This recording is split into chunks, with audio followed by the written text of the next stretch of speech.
Ever wondered कि तुम आईने के अंदर तो मॉडल की तरह दिखते हो, बट जब कभी भी तुम बैक कैमरा से फोटो लेते हो तुम्हारा फेस एक ज़ॉम्बी की तरह दिखता है। So today I will expose the truth behind mirror versus reality. Brain familiarity. अब सुनो, अगर हमारा ब्रेन किसी एक चीज़ को बार बार देखता है तो उसे उसकी आदत लग जाती है।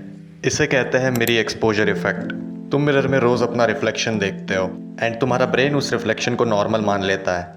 बट जब तुम किसी फंक्शन में या कहीं भी बैक कैमरा से फोटो लेते हो तो वो तुम्हारा फ्लिप्ड वर्जन होता है। एंड जब तुम उस फोटो को देखते हो तो तुम्हारा ब्रेन इंस्टेंटली उसे रिजेक्ट कर देता है कि ये तुम्हें हो ही नहीं सकता। एंड इसलिए तुम्हें लगता है कि तुम बैक कैमरा में इतने अजीब क्यों लगते हो। कैमरा एक्सेसरेशन। देखो, कैमरा भी तुम्हें पूरा रियल नहीं दिखाता, क्योंकि कैमरा के जो लेंस होते हैं वो 2D होते हैं जो कि तुम्हें फ्लैट दिखाता है। एंड रियल लाइफ में लोग तुम्हें 3D में देखते हैं, लाइक चलता फिरता, सीधा सीधा बोलो तो जिंदा देखते हैं। बट कैमरा सिर्फ तुम्हारा एक फ्रोजन मोमेंट पकड़ता है जिसमें हर एक शैडो, दाग और इम्परफेक्शन हाईलाइट हो जाते हैं। लाइटनिंग और एंगल्स, ये सबसे इंपॉर्टेंट पॉइंट है। तुम्हें क्या लगता है सेलिब्रिटीज बैक कैमरा में भी इतने अच्छे कैसे लगते हैं?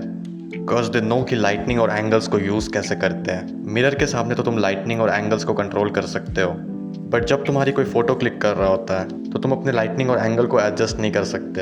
अगर तुम भी डिफरेंट पोज और एंगल्स में फ़ोटोज़ क्लिक करोगे देन तुम्हारे भी फ़ोटोज़ अच्छे आएंगे। सो अब सबसे बड़ा कन्फ्यूजन ये है कि तुम रियल लाइफ में दिखते कैसे हो। मिरर तुम्हारा फ्लिप वर्जन दिखाता है और कैमरा भी तुम्हें पूरी तरह से एक्यूरेट नहीं दिखाता, तो तुम दिखते कैसे हो?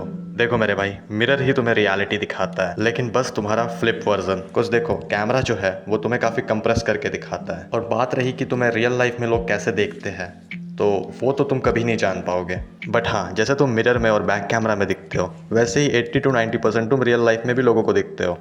और अगर तुम्हें मुझसे पर्सनली बात करना है देन तुम मेरे साथ एक 1-on-1 कोचिंग कॉल बुक कर सकते हो। और अगर तुम्हें कॉल बुक करना है तो पिन कमेंट या फिर डिस्क्रिप्शन चेक कर लो। So that's it for the video. अगर तुम्हें इस वीडियो में कोई भी प्रॉब्लम लगा हो देन तुम मुझसे कमेंट में पूछ सकते हो। एंड हाँ, नेवर बैक फॉर अटेंशन।